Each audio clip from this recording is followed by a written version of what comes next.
Well, to talk about the Algoma layoffs, we're now joined by Marty Warren. He is the National Director for Canada with the United Steelworkers. Marty Warren, thank you for the time. Thank you for the invite. Listen, we heard the industry minister say today that she has been in contact with you. I'm wondering what you can share about that conversation, what you heard from Melanie Joly, and what you said back to the industry minister.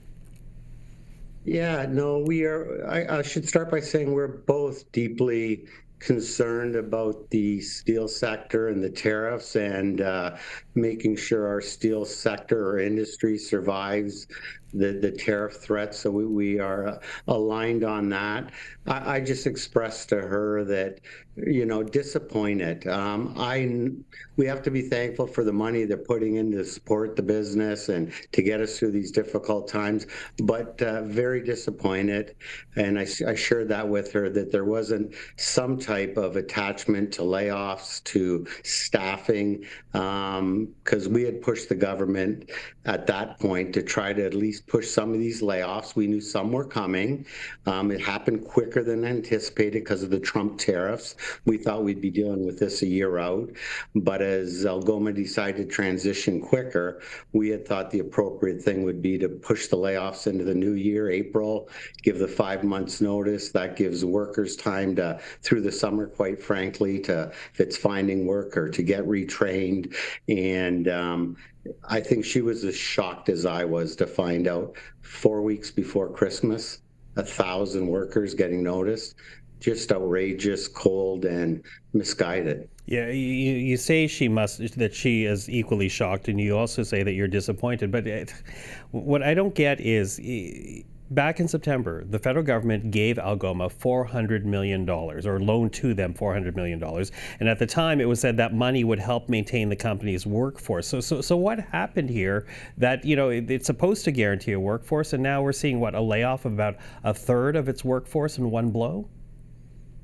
Yeah, and the money should have been connected to, and again, these agreements they make, the government and industry, they're cloaked in confidentiality, so they're so hard to get at. We don't get to review them. The local union, the workers don't get to review where the tax-paying dollars are going.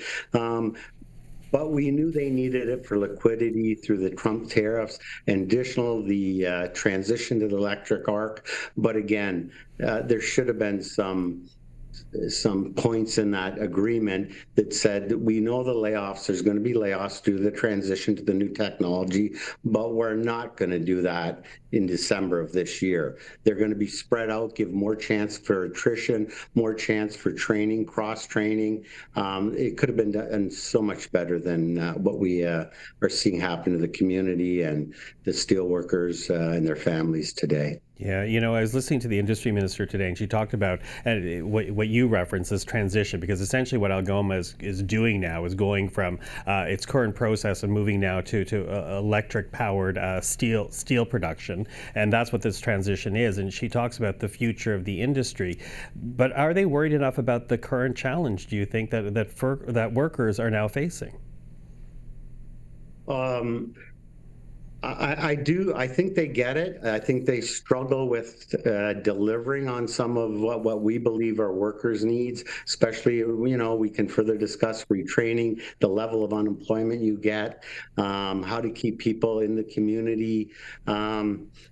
But again, I've got to admit that they've definitely missed the boat on, if you're going to get $500 million, remember, that's on an additional $400 million, I think, from the Trudeau government in 2022 to start the electric arc process to transition, and then another $500 million. And from what I understand, they're going to need more, because now, being shut out of the U.S.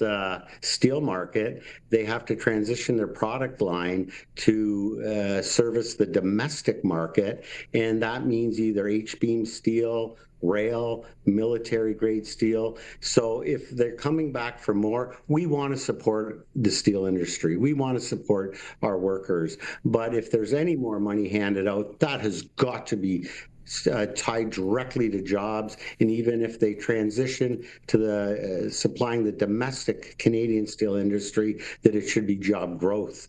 not just the stagnant numbers. And as you say, the loan from the Trudeau government, $400 million from the federal government in September, $100 million from the Ontario government again in September. So at this point, then, the federal government has also earmarked $100 million for retraining and income support for workers who are affected by the tariffs. Is that going to help the workers that you represent, do you think?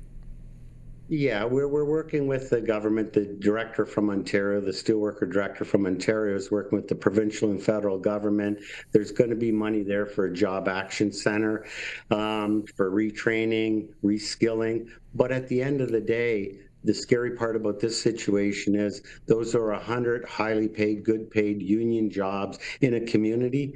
I don't think I don't think the Sioux can absorb 1,000 workers. So sadly, I think some of our members are going to have to go outside the community to find work, and that's when you have to uproot your family. It's tragic. It's very difficult, and especially 4 weeks out of Christmas or the holiday season. So going forward, because the federal government will be encountering these types of challenges because of the Trump tariff, what are the guidelines you would suggest this government follows when it comes to protecting workers and making sure they have the support they need to endure this transition, not only industry transition, but worker transition? Yeah, there's no doubt about it. There's a couple things. Obviously, any money given, depending on the scenario, has got to be tied to maintaining the workforce and growing the workforce. If we're going to invest in Canada, we're going to take back our economy, take back our steel industry. If the sad part, the domestic steel industry only supplies 35% of the domestic market. So we are working hard with the government about quotas and protecting our domestic industry so our domestic producers can service the domestic market and maintain jobs and maintain steel industries. The other stuff that needs to be dealt with, as an example, would be the level of unemployment, when it should be more geared to what you made. Is it 70% of what you made, so you can afford that mortgage payment? The other big issue is, even when these members get severance pay, the way it's set up is the severance pay has got to be claimed as income before you even get your unemployment.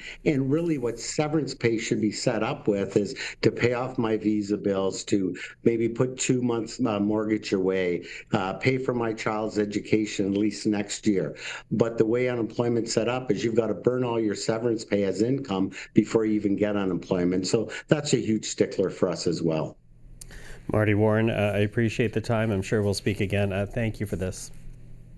I appreciate it. Take care. Thank you. You too.